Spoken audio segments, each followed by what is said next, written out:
Hello everyone, आज का दिन हम लोगों के लिए बहुत ज़्यादा स्पेशल है क्योंकि आज हम स्टार्ट कर रहे हैं फ्यूचर्स पर अपनी क्लासेस की सीरीज़ को। बिल्कुल एकदम बेसिक से स्क्रैच से हम इन क्लासेस की बिगनिंग करेंगे और क्योंकि फ्यूचर्स अपने आप में डेरिवेटिव्स होते हैं तो इनका जो डेरिवेटिव्स का कॉन्सेप्ट है उनको भी हम समझेंगे।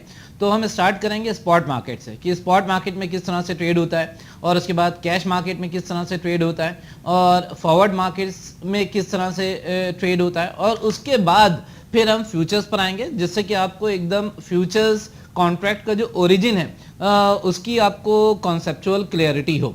और उसके बाद हम अपनी क्लासेस को और आगे बढ़ाते हुए कि फ्यूचर्स के अंदर ट्रेडिंग किस तरह से होती है, फ्यूचर्स कॉन्ट्रैक्ट किस तरह से ट्रेड होते हैं एक्सचेंजेस के ऊपर, उनका जो मार्जिन का सिस्टम होता है वो किस तरह से होता है और उसके बाद फ्यूचर्स की जो प्राइसिंग होती है उसकी कॉन्सेप्चुअल अंडरस्टैंडिंग भी मैं आपको देने की कोशिश करूँगा।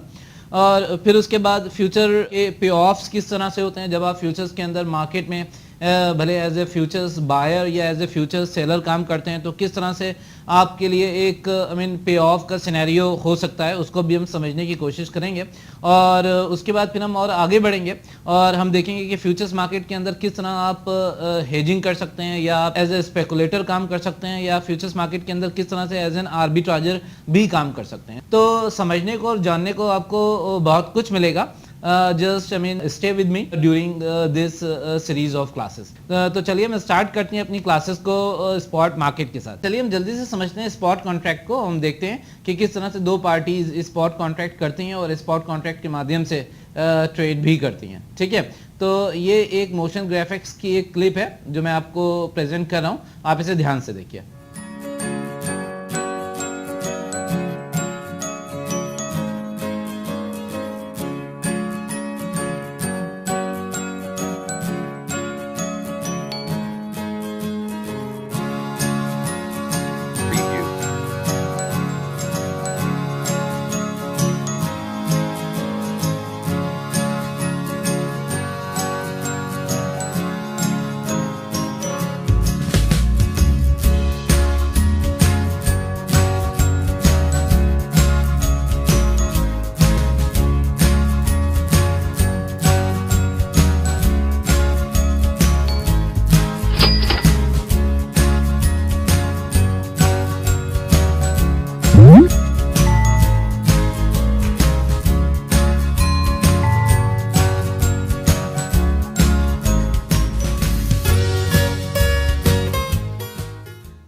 चलिए अपने स्पॉट कॉन्ट्रैक्ट की इस क्लिप को बहुत अच्छी तरह से देख लिया होगा और मेरे ख्याल से बहुत ही अच्छी तरह से आपको समझ में भी आ गया होगा।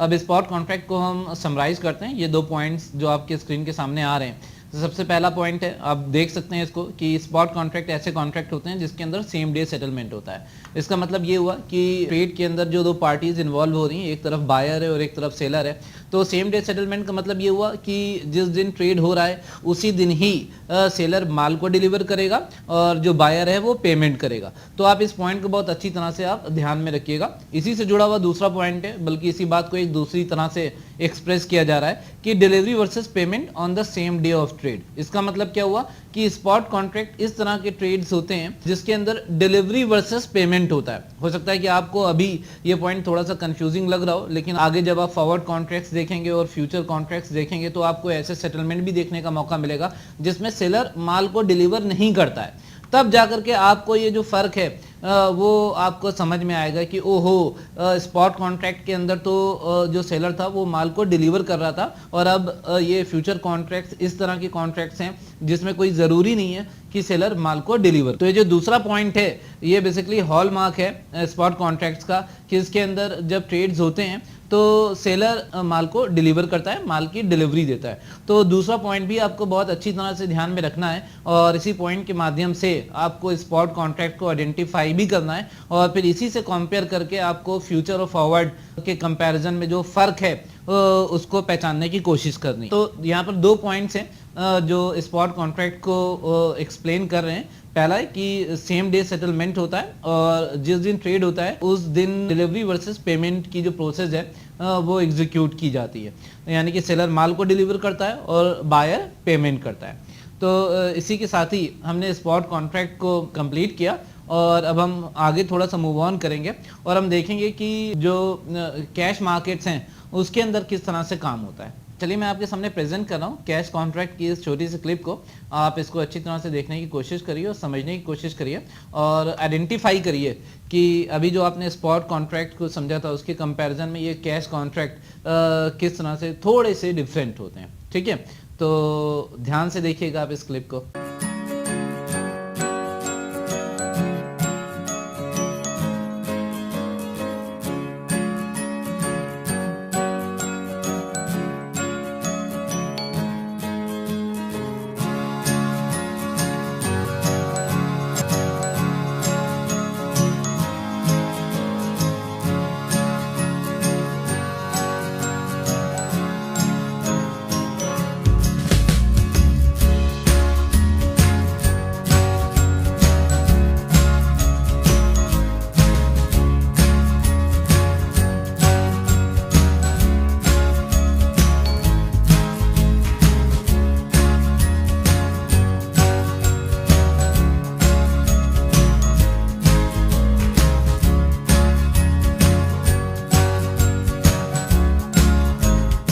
तो आपने इस तरह से कैश कॉन्ट्रैक्ट की आपने क्लिप देखी और मेरे ख्याल से आपको बहुत अच्छी तरह से समझ में भी आई होगी। तो अब हम क्या करते हैं, कैश कॉन्ट्रैक्ट को समराइज भी करते हैं और इनको स्पॉट कॉन्ट्रैक्ट से थोड़ा सा कंपेयर भी करते हैं। तो ये जो कुछ पॉइंट्स हैं आपके सामने स्क्रीन के ऊपर आ रहे हैं, इनको हम वन बाय वन डिस्कस करते हैं। तो सबसे पहला पॉइंट जो निकल करके आ रहा है वो है कि delivery is mandatory like spot market, कि जैसे कि हमने स्पॉट मार्केट के अंदर जो कॉन्ट्रैक्ट्स देखे थे स्पॉट कॉन्ट्रैक्ट, तो वहां पर हमने बताया था कि भाई डिलीवरी बेस्ड सेटलमेंट होता है, यानी कि सेलर को माल डिलीवर करना होता है। तो ऐसा ही कुछ कैश कॉन्ट्रैक्ट्स के अंदर भी होता है कि यहाँ पर जब ट्रेड होता है तो जो सेलिंग पार्टी होती है यानी कि जो सेलर होता है उसको डिलीवर करना कंपलसरी होता है। ठीक है जी। अगेन मैं आपसे कहूंगा कि आप सोच रहे होंगे कि भाई इसमें क्या नई बात हो गई कि जो सेलर होता है वो तो माल डिलीवर करता ही करता है। तो अगेन मैं आपको ये बोलूंगा कि अभी जब आप आगे फॉरवर्ड कॉन्ट्रैक्ट्स की तरफ आगे बढ़ेंगे और उसके आगे फिर फ्यूचर कॉन्ट्रैक्ट को देखेंगे, उसको समझेंगे और जानेंगे, तो आप देखेंगे कि ये कुछ इस तरह के कॉन्ट्रैक्ट्स होते हैं जिसमें कोई जरूरी नहीं है कि सेलर माल को डिलीवर करे, बिना डिलीवरी के भी सेटलमेंट होते हैं। तो तब आपको फर्क जो है, जो पिक्चर है वो अच्छी तरह से आपको क्लियर होगी। तो वही जो एक बेसिक ग्राउंड है कॉन्सेप्ट की वो मैं बिल्ड करने की कोशिश कर रहा हूं कि पहले आपने स्पॉट कॉन्ट्रैक्ट्स आपने देखे, उसके बाद आपने कैश कॉन्ट्रैक्ट्स देखे और उसके बाद इस तरह से जब स्टेप बाय स्टेप आगे बढ़ेंगे तो आपको जो ओवरऑल पिक्चर है, जो ओवरऑल कॉन्सेप्ट है वो अच्छी तरह से आपको समझ में आएगा और आप फर्क को यानी कि आप डिफरेंस को क्या कर पाएंगे, आइडेंटिफाई कर पाएंगे और समझ भी पाएंगे। तो आप कैश कॉन्ट्रैक्ट्स का जो पहला पॉइंट था इसको आप ध्यान में रखिएगा कि इन कॉन्ट्रैक्ट्स के अंदर यानी कि कैश कॉन्ट्रैक्ट्स में भी जो डिलीवरी होती है वो मैंडेटरी होती है। हम आगे बढ़ते हैं और दूसरा पॉइंट देखते हैं कि delivery versus payment but delivery में टेक एन डेज, कि कैश कॉन्ट्रैक्ट्स में भी एक सिस्टम होता है, वो भी स्पॉट कॉन्ट्रैक्ट्स की तरह ही होता है कि इसमें भी डिलीवरी वर्सेस पेमेंट होता है। यानी कि ट्रेड्स जब एग्जीक्यूट होते हैं तो बायर क्या करता है, पेमेंट करता है और सेलर माल को डिलीवर करता है। इसको बोलते हैं हम डिलीवरी वर्सेस पेमेंट सेटलमेंट, कि बायर क्या कर रहा है, पेमेंट कर रहा है और सेलर माल को डिलीवर कर रहा है। इसीलिए ही इन कॉन्ट्रैक्ट्स के अंदर भी यानी कि कैश कॉन्ट्रैक्ट्स के अंदर भी स्पॉट कॉन्ट्रैक्ट्स की तरह डिलीवरी वर्सेस पेमेंट सेटलमेंट होता है। लेकिन यहाँ पर एक छोटी सी एक बात और जोड़ी जा रही है जो आपको समझने की जरूरत है और ध्यान में भी रखने की जरूरत है कि यहाँ पे डिलीवरी में take n days. Spot contracts में हमने क्या देखा था कि सेम डे डिलीवरी हो रही थी, ठीक है ना, इधर पेमेंट किया उधर डिलीवरी ली। लेकिन यहाँ पर कैश कॉन्ट्रैक्ट्स में क्या है, यहाँ पर डिलीवरी बेस्ड सेटलमेंट तो हो रहा है, सेलर माल को डिलीवर कर रहा है और बायर पेमेंट कर रहा है, लेकिन यहाँ पे डिलीवरी में कुछ समय लग सकता है। जैसे कि यहाँ पे क्या बताया गया आपको कि डिलीवरी में टेक एन डेज, यानी कि 1 दिन 2 दिन 3 दिन 5 दिन 7 दिन का समय लग सकता है माल को डिलीवर करने में। चलिए हम देखते हैं थर्ड पॉइंट को और इसको भी आप ध्यान से देखिएगा। मैं इसको रीड आउट करता हूं, उसके बाद आप इसको समझने की कोशिश करिएगा। हमारा थर्ड पॉइंट है यहाँ पर technically speaking there is no as such difference between spot contract and cash contract. आपको बोला जा रहा है, जैसा कि आपने अभी यहाँ पर ऑब्जर्व भी किया होगा कि कह रहे हैं कि तकनीकी तौर पे अगर हम देखें तो स्पॉट कॉन्ट्रैक्ट और कैश कॉन्ट्रैक्ट के अंदर कोई ऐसा डिफरेंस नहीं है, क्योंकि दोनों में ही हमने क्या देखा था, डिलीवरी वर्सेस पेमेंट का हमने सेटलमेंट देखा था। और आगे बात बोली जा रही है यहाँ पर कि as in the real world most deliveries are not immediately possible and delivery में take in number of days. आपको बताया जा रहा है कि भाई अगर आप स्पॉट कॉन्ट्रैक्ट को अगर आप देखें एक मिनट के लिए, तो वहां पर बात बोली गई थी कि भाई delivery versus payment and same day settlement. Spot contract में आपको ये बात बोली गई थी कि भाई जिस दिन ट्रेड होता है उसी दिन ही पेमेंट और डिलीवरी हो जाती है। लेकिन यहां पर एक बात जो बताई जा रही है कि भाई अगर आप प्रैक्टिकली देखें, रियल वर्ल्ड में बात करें, तो ऐसा बहुत सारी स्थितियां होंगी, बहुत सारी सिचुएशंस होंगी जहां पर ये पॉसिबल नहीं होगा कि डिलीवर सारा का सारा माल हाथ के हाथ ही डिलीवर कर दे, कि आप जाकर के काउंटर पे खड़े हुए, आपने पेमेंट किया और सेलर ने कहा ये लो माल ले लो अपना। क्योंकि बहुत सारी सिचुएशंस ऐसी होती हैं जहां सेलर आपसे ये बोलता है कि भाई ठीक है, मैं माल आपको 1 दिन 2 दिन 3 दिन 5 दिन या 7 दिन में या आगे इन नंबर ऑफ डेज में मैं डिलीवर कर दूंगा। तो यहां पर ये बताया जा रहा है कि अगर आप प्रैक्टिकली देखें तो जो स्पॉट कॉन्ट्रैक्ट की जो एक कंडीशन है कि भाई सेम डेट सेटलमेंट, ये थोड़ा सा पॉसिबल नहीं होती है। तो इसलिए अगर आप स्पॉट कॉन्ट्रैक्ट और कैश कॉन्ट्रैक्ट के अंदर जो एक पॉइंट जो डिफरेंस पैदा कर रहा था कि हम स्पॉट कॉन्ट्रैक्ट के अंदर हम सेम डे सेटलमेंट देख रहे थे और कैश कॉन्ट्रैक्ट के अंदर जो डिलीवरी थी उसमें कुछ दिन का समय लग रहा था, तो वो जो डिफरेंस जो है वो अपने आप में रियलिस्टिक नहीं है। यानी कि ज्यादातर सिचुएशंस ऐसी ही होंगी जिसमें माल की डिलीवरी में 1 2 दिन 5 दिन 7 दिन का समय लगेगा।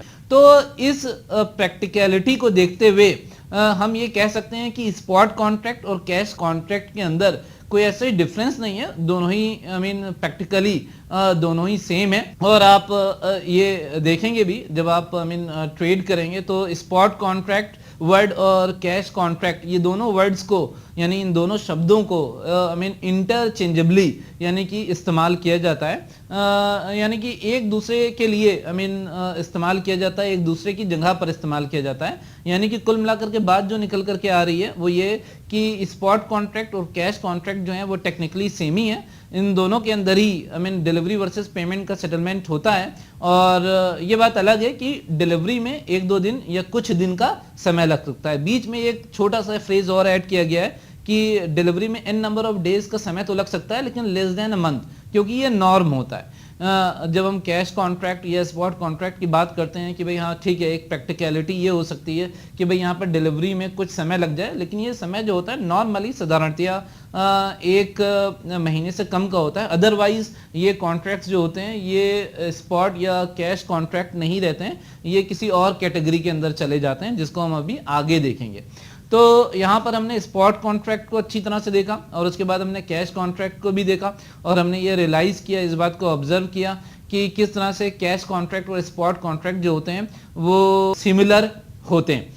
अब हम क्या करेंगे, जब इन दोनों कॉन्ट्रैक्ट्स को हमने अच्छी तरह से समझ लिया तो अब हम एक स्टेप आगे बढ़ाएंगे और हम देखेंगे कि फॉरवर्ड कॉन्ट्रैक्ट्स क्या होते हैं और फॉरवर्ड कॉन्ट्रैक्ट्स के क्या एस्पेक्ट्स होते हैं, उनको समझने की कोशिश करेंगे। तब हम एक ऐसे लेवल के ऊपर पहुंच जाएंगे कि जहां पर हमें स्पॉट कॉन्ट्रैक्ट भी पता होगा, हमें कैश कॉन्ट्रैक्ट भी पता होगा और उसके कंपैरिजन में जब हम फॉरवर्ड कॉन्ट्रैक्ट देखेंगे तो हमें फॉरवर्ड कॉन्ट्रैक्ट समझ में भी आएंगे और हम डिफरेंस को भी आइडेंटिफाई करने की स्थिति में होंगे। ठीक है, तो चलिए move on and we discuss forward contracts.